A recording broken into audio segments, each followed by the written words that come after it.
Hey, this is Professor Game, where we interview successful practitioners of games, gamification, and game thinking who bring us the best of their experiences to get ideas, insights, and inspiration that help us in the process of getting our students to learn what we teach. And I am Rob Alvarez. I'm the founder of Professor Game and professor of gamification and games-based solutions at IE Business School, EFMD, EBS University, and many other places around the world. And if this content is for you, then please go ahead and subscribe to our email list for free at professorgame.com/subscribe. Hey, engagers, and welcome to another episode of the Professor Game podcast. And we have with us today Nazli. But Nazli, we need to know, are you prepared to engage? Oh, I have already engaged. I'm here. Let's do this. We have with us today Nazli Ozturkmen. Is that a decent pronunciation of your names and last name? Yeah, everything is fine. Nazli Ozturkmen. And she has more than 10 years of professional experience in Fintech, insurtech, crypto technologies, and Web3 as a product marketing and product management executive. She's also the author of Transformers by Crypto, which is a book that attempts to make storytelling about games, gamification, identity, community, art, and design transformed by crypto technologies and Web3. Transformers by Crypto is for readers who hear or read something but are not technically involved in this world and want to understand the big picture and general concepts. She wrote this book in a non-technical storytelling concept, and the cover was designed by a digital artist and is listed as an NFT. It's in English, that was released recently in August 2023 and is sold worldwide, though mostly in the US. She's a co-founder in Seesoft3, a startup stepping up into pre-seed phase. They're building a social gamified financial literacy mobile app with L&E and C&E features for Gen Alpha. Nazli, is there anything that we're missing that you want to make sure we mention before we get started with the questions?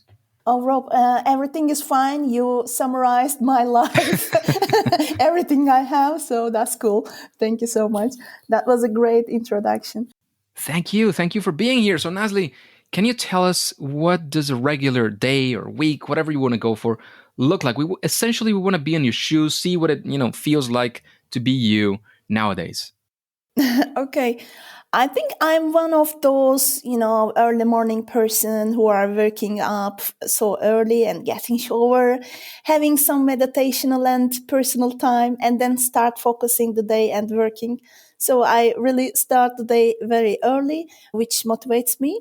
And good part is what I'm doing during day for the business are mostly the passionate topics for me, thankfully, so that I can say that my career becomes my lifestyle, daily lifestyle. And as you summarized, I'm working as product marketing manager in GoArt, which is a gaming and metaverse and entertainment ecosystem. And also I manage my own business. I'm co-founder of Seesoft3.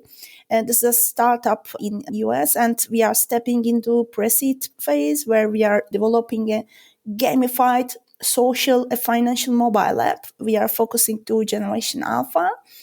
And I spent very good time with my co-founder, and that makes my day fruitful and quality. She's an UX and gamification expert and CXO in our company. And finally, as you know, and as you told, I'm the author of Transformers by Crypto. That is why I spend my day, a few hours to tell about creating content and tell about my book and all of these concepts. And for sure, some family time in the evening, but be sure that with games and gamified learnings with my son. And my regular day is like that. That sounds amazing. Sounds like very exciting, very interesting. Many things to be doing. Nazli, let's get to one of the deeper questions now on the podcast. And it has to do with failure or fail, first attempt in learning, whatever you want to go for. In this gamified world with games, gamification, all this stuff that we've been discussing, what would you say is your favorite fail? One of those times when things didn't work, but of course you took some lessons out of it. We want to be there. We want to live that moment with you, with that storytelling that you do. And we want to take, of course, a few lessons, if we may. Yeah, sure. Like most of people, I have some lessons learned.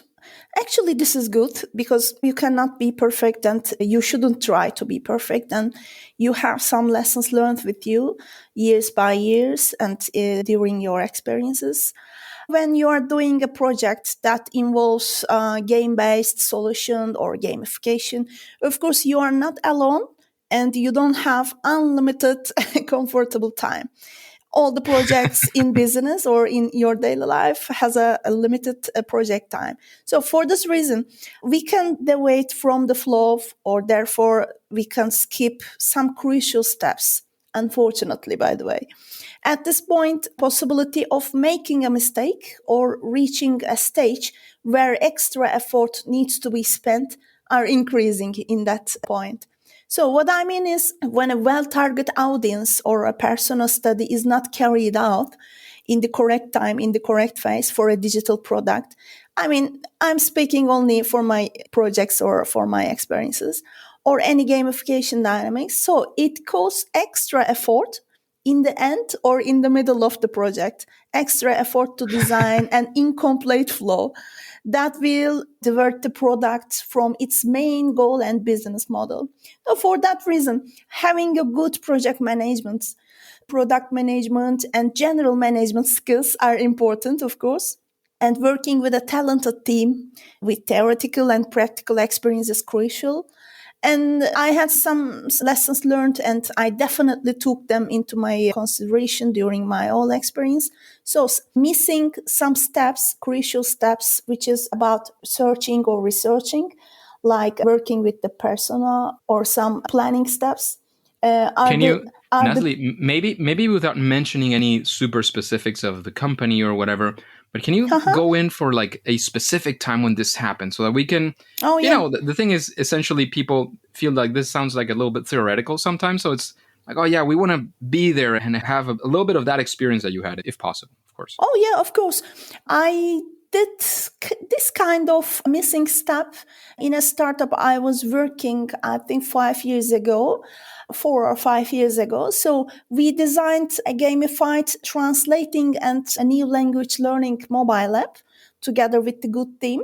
But we just passed the step of working on the persona and the segmentation of the user by age and the educational level. Only 2 or 3, topics. We didn't spend too much because of the time pressure from executives, from customers, clients. So we just say, okay, let's go, and then we will focus this step later. But unfortunately, it didn't work like that. So this should be managed by me and very well or better, and not passing any steps while you are planning any user segmentation persona study. And then that's why our first marketing results, first download results were not expected as well. That is why we maybe a bit underwhelming. Yeah, we just turned back and then worked on the research very well, and then go better with the results, with the successful KPIs. Sounds fantastic. It sounds like By the way, this is so basic, as nobody should do that. It sounds basic, but even when you do have a process, do you have a series of steps, you know exactly how and what to do and when not to do it as well.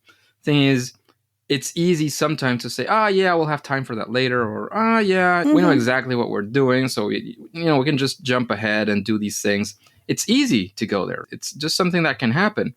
Yeah. And when you do it, the thing is that you input that process for a reason. So it's a good reminder every now and then for following our own process every time that we can. And reminding clients also, as well. Yeah, it's I think also about some pressures in business world. It happens. Yeah. But that's it. That's the thing. You didn't come up with those processes and those things just to upset your clients, right? You did it because there was good reason for you to create those processes.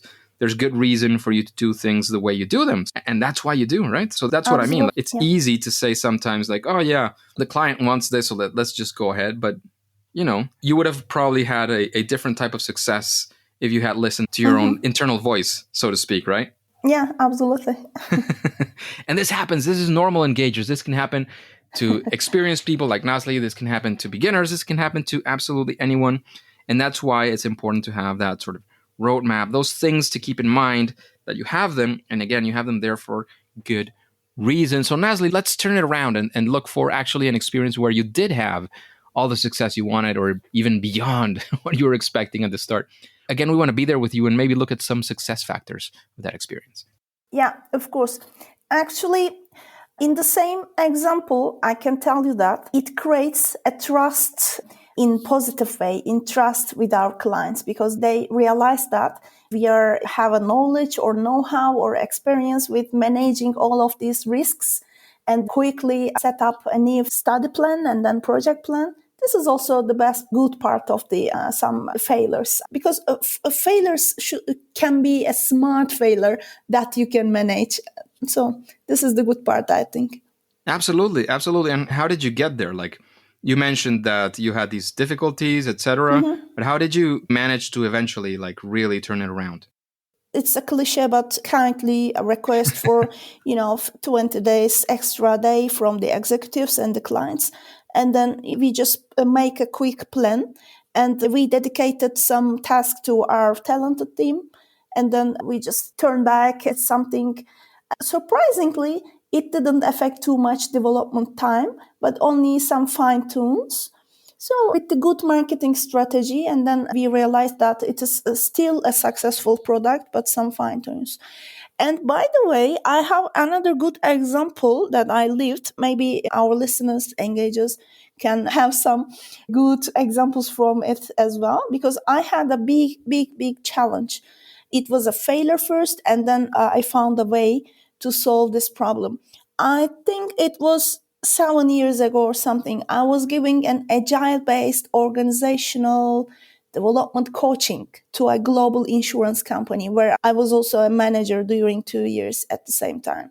So it was not my main responsibility to giving this coaching, but I have some ability to do that. So a biggest challenge for me to manage people resistance. This is not a product. This is not a client. This is the employee that we are working together, the colleagues we are working together. But they had a resistance. If you're asking what kind of resistance you can face, they are working in the same company, in the same positions for many years, like 15 years. So they might have a blind list or might have some resistance mindset. That is why for the new position. Okay, in that challenge, I used some gamification techniques because it is also serving to people psychology. And then some gamification techniques starting from basics, such as, some icebreaker sessions or design thinking practices or gamified product ideation or storytelling and etc. So it was a challenge for months, maybe 4 months, to fight with people's resistance to new working style or the way of working in the business model. And then I found a solution with the gamification techniques in this organizational development coaching sessions, and it worked. People with long-term experiences, even managers, top executives, break their ices and then stop resisting the new way of working. So it was a good example in my experiences in my career, which I challenged first and then go to the success with the gamification techniques. I can, Amazing. yeah, Amazing. It I can. sounds like a great one. And how did you like why did you use gamification techniques on that one? Like how did the spark go off? Oh, when I am managing projects with product development, we also integrate some basic or hardcore gaming or gamification methods. So it works with the product, but the product is human based, user based term. It's not only floating in the space by itself. Somebody are using that. So if a product on your mobile phone is used by people, real people, physical ones, so and anything can be gamified actually if it is not boring or if you don't make 100% of gamified life. So it can be interesting, funny, or just put some game concepts to in their daily business life. For example, a gamified product name ideation. It is very basic, it's so simple, but it works because people working almost 8 or 9 hours in a day, and business world is so tough, so busy, everything is hard in economic, in financial part as well. So people need some refreshment in their minds, and gamification works with that. I have some agile coaching certificates and etc. I know this kind of works this kind of stuff works with people, but I should believe in my methodology. It's not coming through just with a sparkling, but I try to use with the organizational structure, these gamified models. So even for the insurance product, we find a name, mobile app name, together with the, I think 50 or 60 people in a conference room, but in a very funny way. So after this 7 years, it is still live and it is still on the markets, app stores with the same name together that we found. Actually it worked and people interested, and then they were asking to me, okay, Nazlı, just give us another game. Okay, it is not a game, it is a gamification, but for our business, for our success, for our psychologies, for our freshment in our minds, because business world and life itself is so hard and then so tough. So let's make some good excitement parts to them. Do you agree? By the way, you're the expert. What do you think with the I think like methodology? there's only one thing that I don't want to say correct, because it's everybody's experience is different and how it works. And there's probably a good reason why you say that. But you said, well, unless tasks are like super boring, they cannot be gamified. I think there is an argument for saying, well, some things cannot be gamified. And I'm not saying that's not the case, but it's not because they're boring. The thing is, sometimes, and I heard this first from Andrzej Marchewski, and it stuck very much with me, that sometimes some tasks just suck. They're horrible. And that's fine. That's something that just happens. And gamification can be there, maybe not to make it super fun and exciting and everybody clapping around, to make it suck a little bit less. And that's okay. That's enough. That makes gamification be useful in such a situation, in such a circumstance. And that, again, that could be enough. That could be what you're looking for, just to make it a little bit terrible, so to speak. Yeah, and that's, again, agree. that works, even if it's super boring at the start.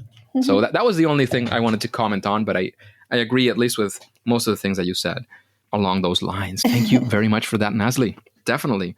And again, we don't have to agree on everything. That's fine. There's different ideas and there's different things. Yeah, this is enrichment of our dialogues and communication. That's really... Absolutely. That is why I'm asking to you, actually, because you are so rich with all of these experiences. And then I will just maybe hear from you one sentence and then it will spark something in my mind. And then think... Amazing. So Nazli, if you were to solve a problem today using gamification, because as you mentioned, you have experience with it, you've done it before, you know that it works, you know why you want to make it work, how would you do it? Like, what is the process that you follow? How do you come up with the ideas? I don't know, just we want to sort of be inside your head for a little while and see how that goes. Okay, just let me think for a while. I think it is not a cliche, but it is a working progress. Because when you are already developed a product or any service or anything, and if you just want to integrate a gamification or game-based solution, for example, I will give the way of working, what we are doing, the process we are following in Sysoft3 together with the co-founder of my team. And before we start designing any game-based solution, such as integrating gamification to a fintech or educational mobile app, we first identified what we want our users to achieve, because the target is so important. You cannot just integrate any game-based solution to any product or service or something. So we first identified what we want our users to achieve, and then how we will measure their success. Because if you do something and then there should be some results with that, if it's working or not, then you have modified it. And then we align our gamification with our mobile app objectives and outcomes. And we should ensure that integrating this method or this game-based solution is relevant or meaningful for our users, target users. And then, of course, the other step is choosing right mechanics, choosing right steps. This could be choosing a right gamification genre or gamification mechanics. For example, we want to create a habit in our users or what? And then a correct genre on flow we should choose and develop. At this point in the step of the process, for example, for the app that we are developing in SysO3, we are evaluating an effectiveness of our gamification solution because we need to ensure assessment are aligned with our learning objectives. By the way, it's a learn and earn focused mobile app. That is why we need some actionable results or feedbacks from our users. We use quizzes, for example. Learn, consume a content, and then solve a quiz, and then earn some benefits. So we use quizzes to give them learn and earn model in gamification. This is the only one method, of course, you can enrich. And we are designing some celebration steps and badges. And finally, we designed a game-based learning solution with collaboration and earn. Sorry. This makes our users to socialize and encourage themselves with their friends, with their contacts, to learn together and then earn together. So the process is, in summary, identifying the achievement, the reason, the objective of our product or the service, and then choosing the right method, right mechanics, and then some reason and result process integrating while designing the flow, and then measure the results if it's working or not. I think the basis process that we follow when we are creating a game-based solution is that, in summary. Sounds amazing. So thanks for giving us the solution, giving us as well the summary of how it works. So engagers, if you want to go deeper, definitely you can rewind a little bit and listen to Nazli once again, because there are similarities to what we do as well. I think most of us working in this area where we find success, there are common themes for sure. There might be differences, but there's a lot of common themes. So I invite you to get into that. And if you have a process like Nazli, like we do, follow the process. Unless you find that there is a need for an exception, document that and see if the exception actually worked, or if you want to stick to your process the next time once again. All right? So Nazli, can you tell us maybe a best practice or something that you think almost any gamification project could benefit from doing? Like, I think if you do this, your gamification project will be at least a little bit better. In these days, actually, in last maybe 2 years or few years, I focused the mindset and the technology behind it, the Web3, because this is, some game-based solution or gamification can benefit from it. It is something. Let me pause you just for a second. When you say Web3, what do you mean for our audience? I want to make sure that everybody we're speaking on the same terms. Oh, of course. I will just summarize it. It is like a new version of the internet communication, not internet itself, because it is full technical term, but internet communication is a new version. For example, it's a very basic description, but it is working every time and everybody understands, I guess. For example, in the first version, in I think 15 or 20 years ago, we were only reading what in the internet. We couldn't do something more. But after that, a new version became to us, which we can create some content and put by ourselves, like the social media. For example, when you open a social media account, you put and you create some content by yourself. It is read and write section, the second version, Web 2. Web3 can be described, first of all, as a philosophy and a mindset, because it gives you another opportunities like owning your own data and using your identity not with the social media accounts. For example, in the second version of Web2, you can sign in with your any social media account, right? So in Web3, your cryptographic identity, which can be a crypto wallet, is the representation of yourself as an identity. So when you connect any environment, any website, if it is based off Web3 components, then this is not a regular username and password sign in, for example. And your crypto identity, your crypto wallet can be a representation of your identity and as a person. So another mindset components can be community-based flows, like sharing some benefits. For example, brands are using this philosophy. I mean, it's a classic way to pay lots of money for the online advertisement, for the paid users, having a paid users. But in the Web3 area, brands starting to share their income, just maybe a percentage of their income, with the users. When they communicate inorganically, that they announce that they are sharing their income together with the community and the user, they don't have to give all of these kind of classic paid advertisement. This is also sharing benefits, is another philosophical components of Web3. So it is not only one description, actually. It has lots of components. For example, a blockchain-based economy, which is using some crypto wallets and cryptocurrencies as an identity as well, not only a currency. Some gamification components, and then some community-based flows or sharing benefits flows. All of these concepts are the parts of Web3. Actually, I made another good or one of the good explanation in my book as well. So that could be a good way to maybe understand all of these concepts. A great place to find it for sure. Yeah. And if you're asking another benefits when we are using game-based solution, so metaverse is also another component of Web3, and it's a new environment. It is not only a game or getting fun. It's a new environment, new maybe kind of website or something, web environment for brands, for any players, for investors, for the game creators or content creators. So anybody who wants to engage, actually, metaverse is another option in coming with this Web3 thing. So it gives an opportunity for blockchain-based economy, immersive experiences, and personalized digital products, creating personalized digital products. So in last few years, I focused benefit from all of these concepts when I'm managing some digital products in my professional life or the personal one, from Web3, from Metaverse, and all other components of Web3, actually.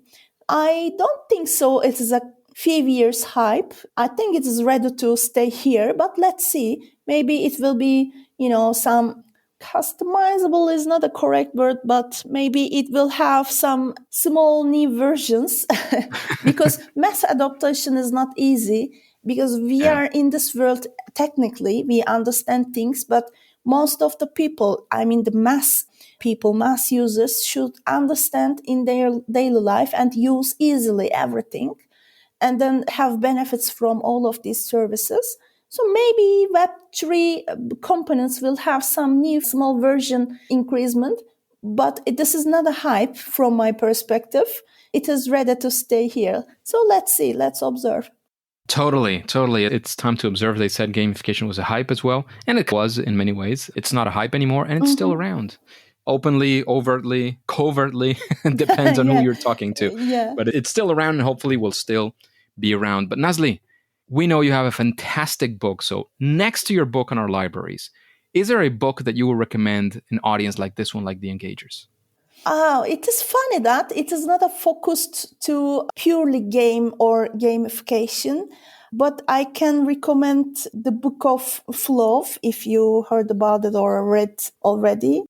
From Mihai Csikszentmihalyi. Yeah, Mihail, yeah, absolutely. Because it is giving some psychological components and psychological basement of engaging any flow, if it is a daily life or if it is a game or if it is a gamification.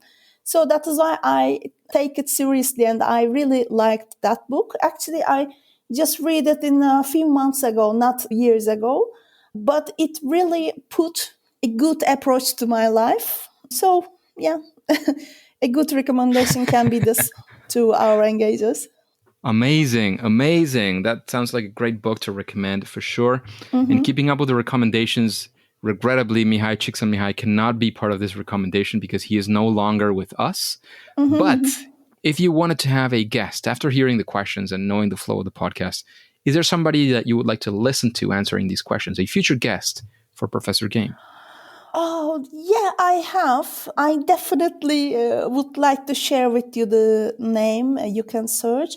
Burak, but he is a gamified music education expert. He is a psychologist actually for focusing to early childs and then some between maybe 5 to 18 or 20 years old people. And then he is really good expert in gamified music education and creating game musics actually. So that could be my recommendation to you for the feature guest. Sounds definitely like a guest for the future, but you will definitely, certainly, I'll try to look it up in the internet, but have to give me the spelling of his name or her of name. Course, I will share with you his name and then his things that he's doing. Fantastic. It sounds like a great guest for the future. What would you say, Nazli, is your superpower? That thing that you do at least better than most other people in this world of gamification? Oh, I'm not super. I don't have a superpower, but yeah, if you're asking friendly way, so I will be honest. I think creating a story and focusing on value proposition and creating a storytelling from these is my not a superpower, but my good part. What I can do.